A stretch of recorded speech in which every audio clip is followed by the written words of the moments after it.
Okay, we are talking about rectilinear motion, which is just motion back and forth along a line. We'll say that when we're moving to the right, we're moving in the positive direction, where our function is increasing. When we're moving to the left, we're moving in the negative direction, or our function is decreasing. So let's analyze the motion of a particle. So we've got a particle whose position function is given by 2t cubed minus 21t squared plus 60t plus 3.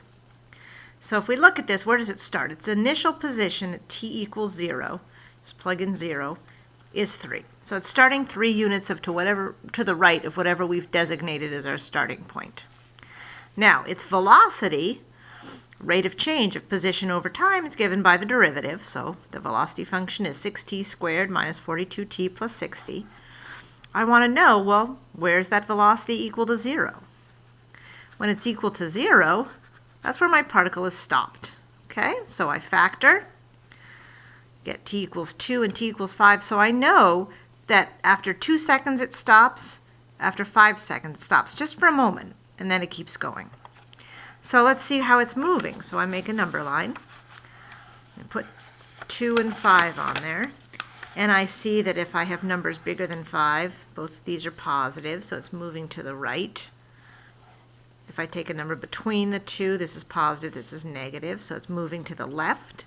And a number smaller than 2, like 1, they're both negative, so it's moving to the right, because a negative times a negative is a positive.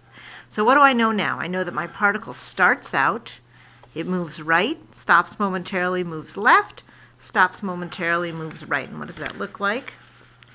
It looks like this. We started out at 3, we moved right, we moved left, and we moved right.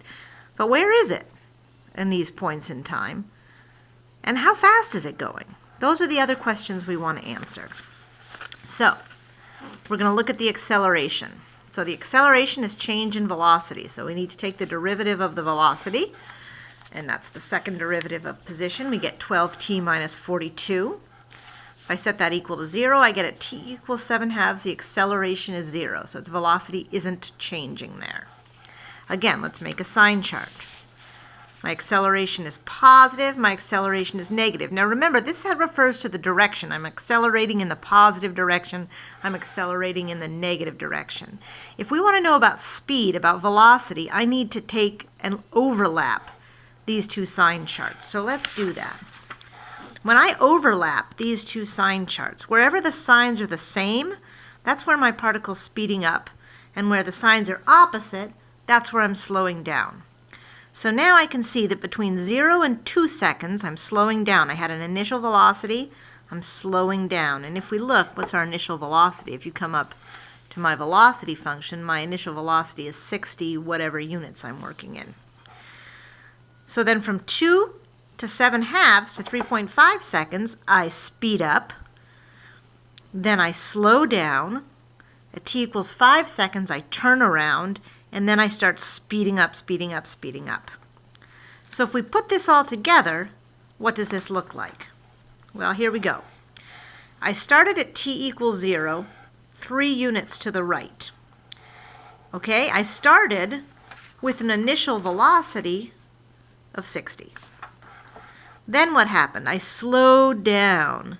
And at t equals 2, if you plug 2 into this function, I get 55. So I'm 55 units to the right where I stop momentarily, and I turn around, and I start speeding up. And at t equals 3/2, I'm at 41.5. Then I decide to slow down again. And then at t equals 5 seconds, again, if I plug in here, all of my positions are from plugging into the original function. I'm at a position 28 units to the right of where I started. And then what happens at t equals 5? I turn around and I speed up. So I turn around and I speed up. This kind of looks like I went back that way a little. I really didn't. Okay, I just needed to get around that. So I turn to the right and I speed up. So this is describing in a linear fashion what my particle was doing.